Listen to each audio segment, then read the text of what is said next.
जब एक शख्स लगभग 45 वर्ष के थे, तब उनकी पत्नी का स्वर्गवास हो गया था। लोगों ने दूसरी शादी की सलाह दी, परंतु उन्होंने ये कहकर मना कर दिया कि पुत्र के रूप में पत्नी की दी हुई भेंट मेरे पास है। इसी के साथ पूरी जिंदगी अच्छे से कट जाएगी। पुत्र जब काम करने लगा, तो पूरा कारोबार पुत्र के हवाले कर दिया।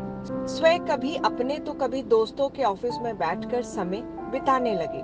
पुत्र की शादी के बाद वो और अधिक निश्चित हो गए। पूरा घर बहू को सुपुर्द कर दिया।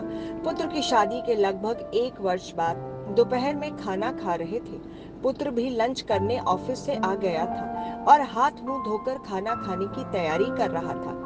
उसने सुना कि पिताजी ने बहू से खाने के साथ दही मांगा और बहू ने जवाब दिया कि आज घर में दही उपलब्ध नहीं है। खाना खाकर पिताजी ऑफिस चले गए। थोड़ी देर बाद पुत्र अपनी पत्नी के साथ खाना खाने बैठा। खाने में प्याला भरा हुआ दही भी था। पुत्र ने कुछ नहीं कहा और खाना खाकर स्वयं भी ऑफिस चला गया। कुछ दिन बाद पुत्र ने अपने पिताजी से कहा, पापा, आज आपको कोर्ट चलना है। आज आपका विवाह होने जा रहा है। पिता ने आश्चर्य से पुत्र की तरफ देखा और कहा, बेटा, मुझे पत्नी की आवश्यकता नहीं है और मैं तुझे इतना स्नेह देता हूँ कि शायद तुझे भी माँ की जरूरत नहीं है, फिर दूसरा विवाह क्यों?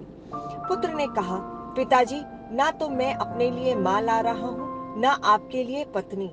मैं तो केवल आपके लिए दही का इंतजाम कर रहा हूँ। कल से मैं किराए के मकान में आपकी बहू के साथ रहूंगा तथा आपके ऑफिस में कर्मचारी की तरह वेतन लूंगा, ताकि आपकी बहू को दही की कीमत का पता चल सके। इस कहानी का सार है कि रिश्तों की अहमियत को समझें।